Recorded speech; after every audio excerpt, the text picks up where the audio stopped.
नमस्कार। हमारे YouTube channel study toppers में आप लोगों का हार्दिक स्वागत है। और हम लोग अधिगम पे चर्चा कर रहे थे। हमारे पिछले 3 वीडियो अधिगम पे बनाए गए हैं। अधिगम का अर्थ, अधिगम की परिभाषा, अधिगम के प्रकार, अधिगम की विशेषताएं, अधिगम को प्रभावित करने वाले कारक, सीखने की अन्य दशाएं। आज इसी क्रम में आज हम लोग पढ़ेंगे अधिगम के नियम या सीखने के नियम। तो आइए हम लोग अपने टॉपिक पे चर्चा करते हैं। हमारा आज का टॉपिक है अधिगम के नियम।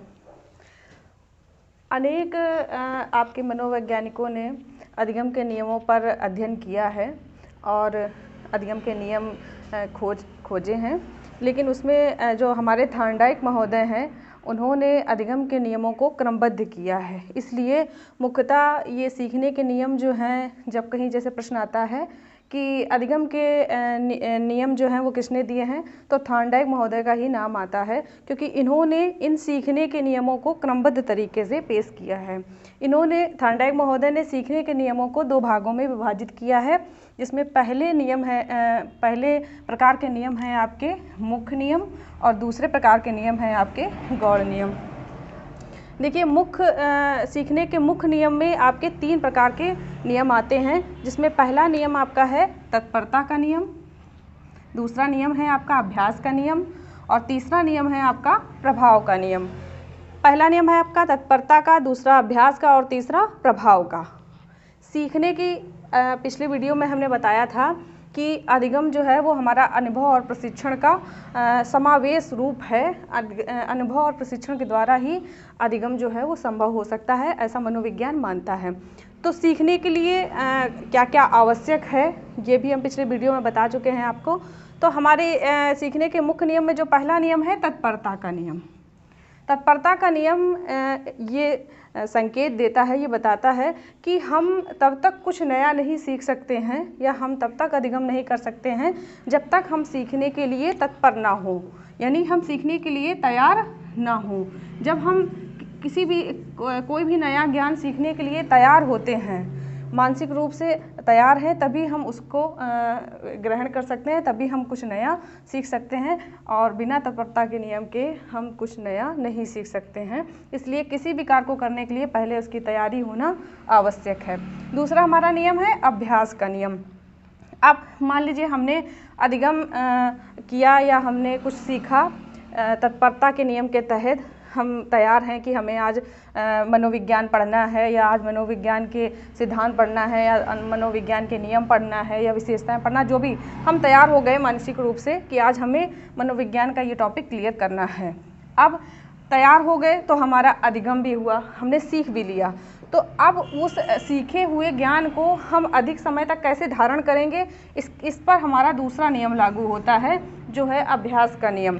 कि जो भी हमने सीखा है उसका अगर हम निरंतर अभ्यास करते रहेंगे तो वो सीखा हुआ जो है वो ज़्यादा दिन तक हमारे दिमाग में धारण रहेगा और ज़्यादा दिन तक हम उसको याद कर सकते हैं। अभ्यास का नियम, जैसे एक खिलाड़ी है और वो कोई खेल खेलता है, कोई भी खेल, क्रिकेट खेलता है या बास्केटबॉल, वॉलीबॉल, कुछ भी खेलता है, तो उसमें वो जितना ज़्यादा अभ्यास करेगा, जितना ज़्यादा उसकी प्रैक्टिस करेगा, उतना ही ज़्यादा उसके जो खेल है उसमें निखार आएगा, उतना ही ज़्यादा वो उसमें पारंगत होगा, उतना ही ज़्यादा वो अच्छी तरीके से खेल पाएगा। तो इसमें कोई भी चीज़ हम या कोई भी कौशल जो है, जैसे साइकिल चलाना है, तैरना है, टाइपिंग सीखना है, डांस सीखना है, म्यूज़िक सीखना है, कोई खेल खेलना है, इसमें हम जितना ज़्यादा अभ्यास करेंगे उतना ही ज़्यादा अच्छी तरीके से हम सीखेंगे और स्थायी तरीके से सीखेंगे। तो दूसरा हमारा नियम जो है वो है अभ्यास का नियम। अब अभ्यास का जो नियम है वो 2 प्रकार से कार्य करता है। पहला है उपयोग का नियम और दूसरा है अनुप्रयोग का नियम। अगर हमारा सीखा हुआ ज्ञान जो है वो हमारे लिए उपयोगी साबित होता है ना। अगर हमने अभ्यास किया और निरंतर अभ्यास अगर हम करते रहे तो जो भी हम ज्ञान सीखेंगे, जो भी हम सीखेंगे वो हम आगे किसी परिस्थिति में उसका प्रयोग कर पाएंगे। तो वो होता है आपका उपयोग का नियम, यानी सीखी हुई बात का दूसरी परिस्थिति में प्रयोग कर लेना उपयोग का नियम है। और यदि हमने अभ्यास नहीं किया और अगर हम अभ्यास नहीं करेंगे तो हम जो भी नवीन ज्ञान सीखते हैं, जो भी हमने कला या कौशल सीखा है, उसका हम प्रयोग आगे नहीं कर पाएंगे। वो हमारा होता है अनुप्रयोग का नियम, है ना। तो अभ्यास का नियम दो प्रकार का होता है, उपयोग का नियम और अनुप्रयोग का नियम। अगर हम अभ्यास करते रहेंगे तो जो भी हमने सीखा है उसका प्रयोग हम भविष्य में कर पाएंगे, वो प्रयोग का नियम है। और अगर हम अभ्यास नहीं करेंगे सीखे हुए ज्ञान का, तो वो हमारा अनुप्रयोग के नियम के अंतर्गत आएगा और उसका हम प्रयोग आगे भविष्य में नहीं कर पाएंगे। तो ये प्रयोग और अनुप्रयोग का नियम हुआ आपका। तीसरा नियम आपका है प्रभाव का नियम। प्रभाव के नियम को हम लोग संतोष का नियम या असंतोष का नियम भी कहते हैं। प्रभाव का नियम बहुत महत्वपूर्ण है आपका, इससे कई सारे प्रश्न आपके सीटेट या टेट में पूछे भी जाते हैं कि अब ये कार्य कैसे करता है प्रभाव का नियम। जैसे एक शिशु है, उसको कोई क्लास वर्क या होमवर्क दिया गया और वो उसको अच्छी तरीके से करके ले जाता है, तो अगर इसमें आपके प्रभाव के नियम में दंड और पुरस्कार इसी में शामिल किए गए हैं। इनका रोल यहाँ बताया गया है। देखिए कैसे हम स्पष्ट करते हैं इस चीज़ को कि जैसे एक बच्चा है, अपना होमवर्क या क्लास में जो भी उसे दिया गया है और वो उसको अच्छे से करके लाया है और टीचर ने उसको पुरस्कार के स्वरूप किसी भी प्रकार का पुरस्कार अगर उसको दिया है या केवल मुंह से शाबाशी ही दे दी है कि हाँ बेटा बहुत अच्छा कार्य किया है ना, तो क्या है उस चीज़ का प्रभाव उसके ऊपर पड़ा। उससे क्या हुआ, अगर टीचर ने उसकी तारीफ़ कर दी तो बच्चे की कि हाँ आपने बहुत अच्छा कार्य किया है, तो उसे संतोष हुआ, यानी उसे अच्छा लगा कि हाँ आगे से भी हम ऐसा कार्य करेंगे। और उस परिस्थिति का उसके मानसिक स्थिति पर प्रभाव पड़ा कि हाँ आगे चलकर कि हमें ऐसे कार्य करना है ताकि टीचर जो हैं वो हमारी तारीफ़ करें। या पुरस्कार स्वरूप अगर टीचर उसे कुछ दे देता है तो भी इसीलिए जैसे कोई कंपटीशन एग्ज़ाम विद्यालयों में कराए जाते हैं 1 to 8 के अंतर्गत कि कोई खेल की प्रतियोगिता हो रही है या विद्यालय में कोई प्रतियोगिता हो रही है कि जो भी इसमें विजेता होगा उसको ये पुरस्कार दिया जाएगा, तो बच्चे क्या है उस पुरस्कार को पाने के लिए काफ़ी प्रयत्नशील होते हैं, काफ़ी प्रयास करते हैं। और जब उन्हें वो पुरस्कार मिलता है तो उनके ऊपर एक सकारात्मक प्रभाव पड़ता है, जिससे वो आगे भी प्रेरित होते हैं ऐसे कार्य करने के लिए। तो के ऊपर आपका दंड और पुरस्कार का काफ़ी प्रभाव पड़ता है। और अगर इसमें बच्चे को उसने कोई कार्य कर दिया और उसको दंड दे दिया गया या डांट दिया गया, तो क्या होता है उसमें असंतोष जनरेट हो जाता है ना। उसको ये लगता है कि अगर हम ऐसा कार्य किया तो इसलिए हमारी पिटाई हुई या ऐसे हम डांटे गए, है ना। तो इस चीज़ का भी उनके ऊपर प्रभाव पड़ता है। इस सकारात्मक और नकारात्मक दोनों प्रकार का पड़ता है। इसमें बच्चा ये भी सोचने लगता है कि अगर हम शैतानी करेंगे या गलत कार्य करेंगे तो हमें क्या होगा, हमें दंड दिया जाएगा, है ना। इसका उसके मानसिक स्थिति पर प्रभाव पड़ सकता है। ऐसे में वो आगे वो कार्य कर भी सकता है दोबारा और नहीं भी कर सकता है ना, डर की वजह से कि हमें आगे से ऐसा कार्य नहीं करना है। ऐसे पुरस्कार का इसमें अगर बच्चे को पुरस्कृत किया जाता है या शाबाशी दी जाती है तो भी उसका प्रभाव उसकी मानसिक स्थिति पर पड़ता है और आगे वो नए कार्य करने के लिए प्रेरित होता है। तो आपके ये 3 नियम हैं। सीखने में ये तीनों का बहुत योगदान है। पहला कि अगर हमें कुछ सीखना है तो हमें हमेशा तत्पर रहना चाहिए, उस चीज़ के लिए पहले से ही मूड सेट कर लेना चाहिए कि हाँ हमें ये चीज़ सीखना है। दूसरा, सीखे हुए ज्ञान का निरंतर अभ्यास करना है। अगर अभ्यास नहीं करेंगे तो वो अनुप्रयोग वो हमारे लिए बेकार हो जाएगा, आगे हम उसका प्रयोग नहीं कर पाएंगे। और अगर अभ्यास करेंगे तो भविष्य में जब हमें कभी ज़रूरत पड़ेगी तो हम उसका प्रयोग कर सकते हैं। तीसरा आपका है प्रभाव का नियम कि हम सकारात्मक और नकारात्मक दोनों प्रकार से सीखते हैं, इसलिए और दोनों का प्रभाव हमारे मस्तिष्क पर पड़ता है। इसलिए बालक को जब भी कक्षा में पढ़ाया जाए तो इन चीज़ों का ध्यान रखा जाए कि उन्हें किस तरीके से ट्रीट करना है ताकि मतलब उनके मानसिक स्थिति पर ज़्यादा प्रभाव ना पड़े। उसके बाद थॉर्नडाइक महोदय ने ये जो सीखने के अपने गौड़ नियम दिए हैं वो 5 प्रकार के गौड़ नियम दिए हैं। पहला दिया है बहुअनुक्रिया का नियम, दूसरा दिया है आंशिक क्रिया का नियम, तीसरा दिया है मनोवृत्ति का नियम, चौथा दिया है आत्मीकरण का नियम और 5वां दिया है सहचर्य का नियम।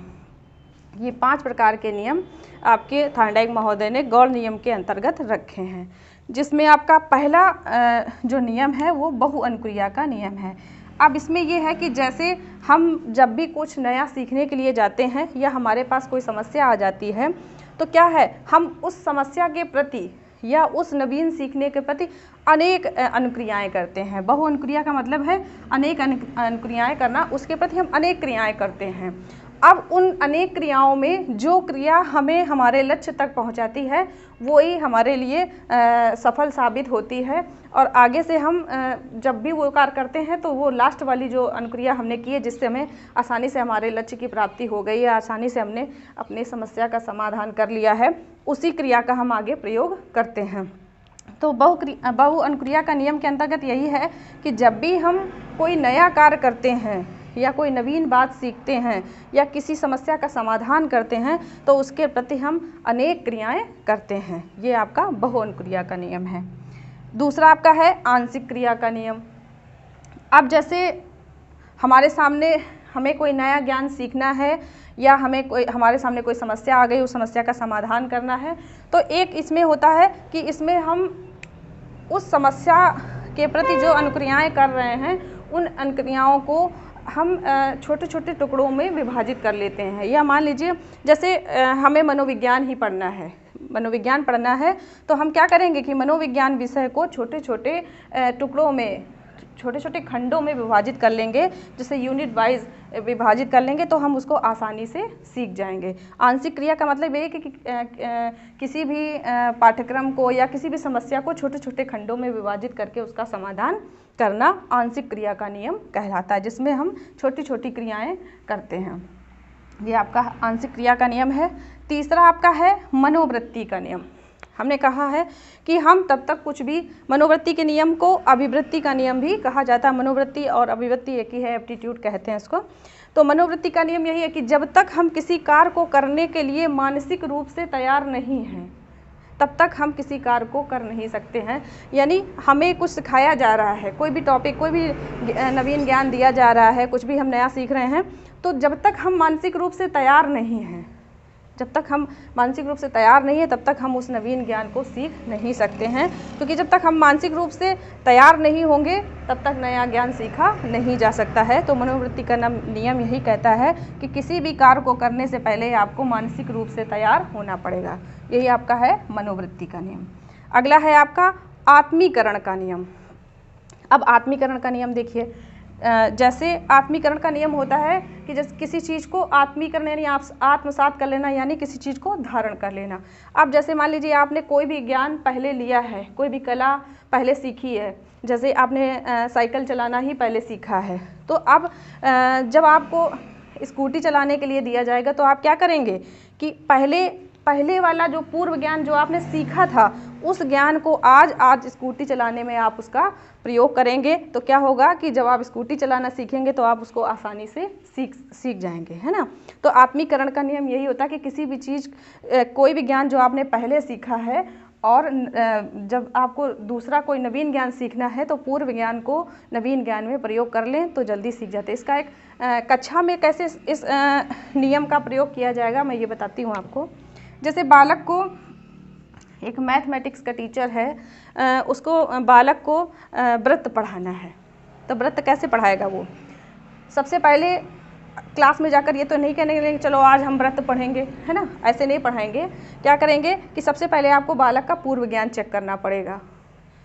उनसे पूछेंगे कि वृत्त जैसी दिखने वाली वस्तुओं के विषय में आप क्या जानते हैं, है ना। या जैसे नॉर्मल वृत्त को हम लोग अपने नॉर्मल भाषा में गोला कहते हैं या गोलाकार कहते हैं, क्योंकि वृत्त गोलाकार ही होता है। तो उस बच्चों से पूछिए कि आप गोलाकार की वस्तुओं के विषय में जानते हैं, तो बच्चे, सीधी सी बात है कि गोलाकार, उन्होंने आकार तो पढ़े होंगे, चौकोर कैसा होता है, तिकोना कैसा होता है, गोला कैसा होता है। तो गोलाकार वस्तुओं के विषय में आप बताइए कौन कौन सी वस्तुएं आप जानते हैं। तो बच्चे बताएंगे कोई भी गोल, कि साइकिल का पहिया गोल होता है, या हमारे घर की प्लेट जो है वो गोल होती है, या सुर है जो वो गोल होता है। जो भी उसने गोल चीज़ें देखी होंगी उसके विषय में आपको बताएगा। अब आप उनसे पूछिएगा कि इन गोल वस्तुओं को हम लोग गणित में क्या कहते हैं। हो सकता बच्चे जवाब ना दे पाएँ, तो आप उनको बताइए कि हाँ, इनको हम गणितीय भाषा में वृत्त कहते हैं। तो आज हम लोग गोलाकार या वृत्तीय वस्तुओं के विषय में अध्ययन करेंगे कि व्रत क्या होता है ना। तो उनके पूर्व ज्ञान को आप नए ज्ञान से जोड़ दीजिए, उसके बाद पढ़ाइए तो वो और अच्छी तरीके से सीखेंगे। यही आपका आत्मीकरण का नियम होता है कि बच्चे ने जो पहले से धारण कर रखा है, जो आत्मसात कर रखा है, और अब आपको वो पहले वाला उसका पूर्व ज्ञान जो है वो आपको नए ज्ञान में जोड़ करके उनको पढ़ाना है, ताकि जो आप पाठ्य वस्तु पढ़ा रहे हैं वो रोचक हो जाए, बच्चे उस पाठ्य वस्तु से कनेक्ट हो जाएं, जुड़ जाएं, है ना। तो जो अधिगम होगा वो अच्छा होगा और स्थायी होगा। ये आपका आत्मीकरण का नियम है। पांचवा आपका नियम है सहचर्य का नियम। सहचर्य का नियम या सादृश्यता का नियम हमने एक और बताया था पिछले वीडियो में कि इसको हम संबंध का नियम भी कहते हैं। संबंध का नियम यानी किसी भी चीज को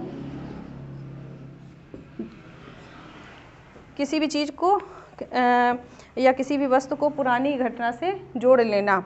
जैसे एक माँ है और अपने बच्चे को बहुत प्रेम करती है, किन्हीं परिस्थितिवश अगर उसका बच्चा जो है वो नहीं रहा, तो क्या है कि अब वो जो माँ है उस बच्चे के जो खिलौने हैं, जो कपड़े हैं, जब वो उनको देखती है तो उसे वही चीज़ उसी से वो जोड़ देती कि हाँ ये मेरे बेटे का खिलौना है, ये मेरे बेटे का कपड़ा है, ये मेरे बेटे का ये सामान है, और पुनः उसे वही लगाव होता है जैसे उसको अपने बेटे से होता है वैसे उसकी वस्तुओं से होता है। यही आपका सहचर्य नियम या सादृश्यता का नियम होता है कि अपने बेटे जैसी ही अपने बेटे की वस्तुओं को अपने बेटे जैसा ही समझना सादृश्यता का नियम होता है या सहचर्य का नियम होता है। इसे हम संबंध का नियम भी कहते हैं कि एक दूसरे से जोड़ लेना।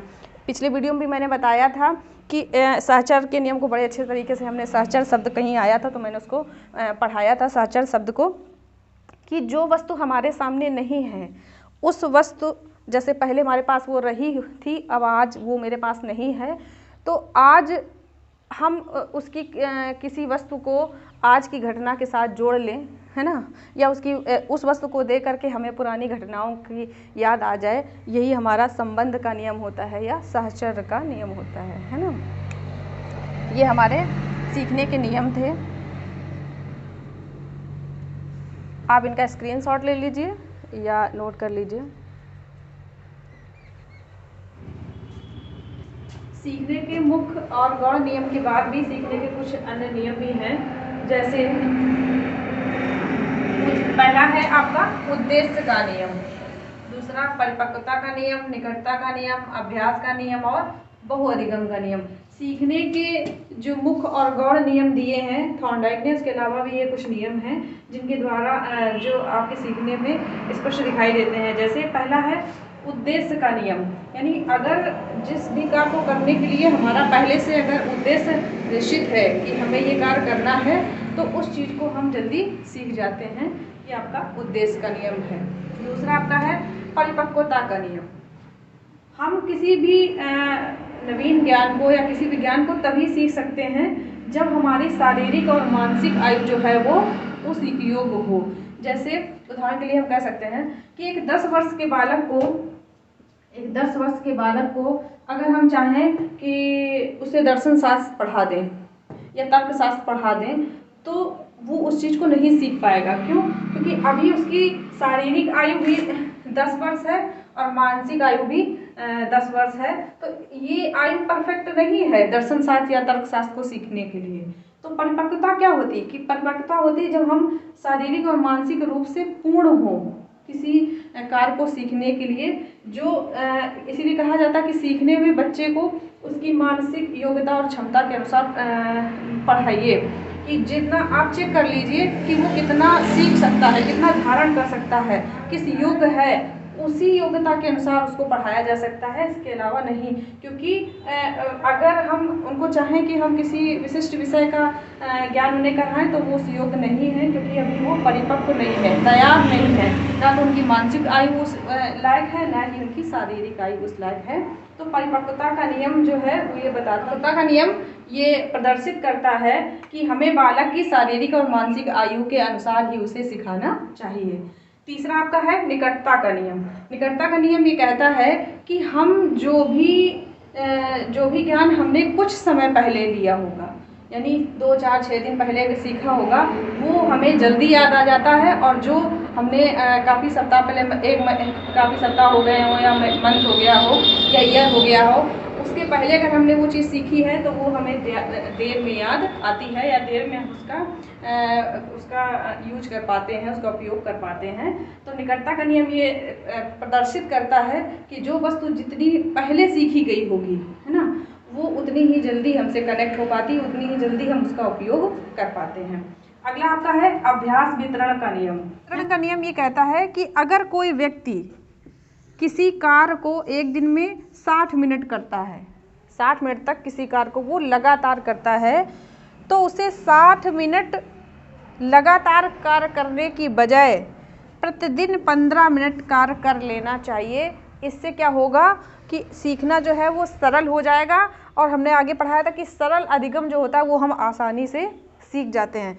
जैसे कोई स्टूडेंट है, अगर वो चाहें कि हम एक दिन में जो है वो 4 घंटे पढ़ लें, 4 घंटे एक दिन में पढ़ लें, तो अभ्यास का नियम ये कहता है कि आप एक दिन में लगातार 4 घंटे ना पढ़ें, बल्कि प्रतिदिन 1-1 घंटा पढ़ें। तो क्या होगा कि जो आप पढ़ रहे हैं वो अगर हम छोटे छोटे खंड में विभाजित करके पढ़ रहे हैं तो हम उस चीज़ को जल्दी सीख जाएंगे, और जल्दी सीख जाएंगे तो हमारा जो अधिगम होगा वो स्थायी अधिगम होगा।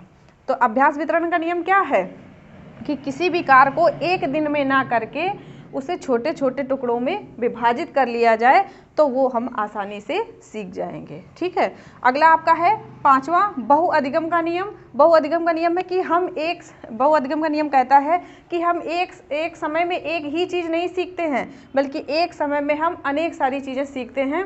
जैसे अगर एक बच्चा विद्यालय जाता है तो विद्यालय जाने में सिर्फ वो पढ़ता ही नहीं है कि वो विद्यालय गया सिर्फ पढ़ने के लिए, पढ़ता नहीं है, बल्कि विद्यालय जाने पर वो पढ़ता भी है, साथ में अपने टीचरों का अनुकरण भी करता है, विद्यालय की गतिविधियों में भाग भी लेता है, अपने साथी जो उसके कक्षा के जो उसके मित्र हैं उनके साथ बैठता है, और उनके साथ उठता बैठता है, उनके साथ मिलता जुलता है, जिससे उनके अंदर सामाजिक भावना का विकास होता है। तो बहुअधिगम यही है कि हम एक साथ एक चीज़ नहीं सीखते हैं, बल्कि एक समय पर हम अनेक चीज़ें सीखते हैं। जैसे अगर हम कंप्यूटर या टाइपिंग वगैरह सीखते हैं तो उसके बाद हम विद्यालय भी जाते हैं, वहाँ के वर्क भी सीखते हैं, वहाँ की गतिविधि भी करते हैं, घर के जो वर्क हैं उनको भी करते हैं, समाज में उठते बैठते हैं तो वहाँ की चीज़ों को भी सीखते हैं। तो हम एक समय में कई सारी चीज़ों को सीख सकते हैं। ये हमारा बहुअधिगम का नियम हुआ।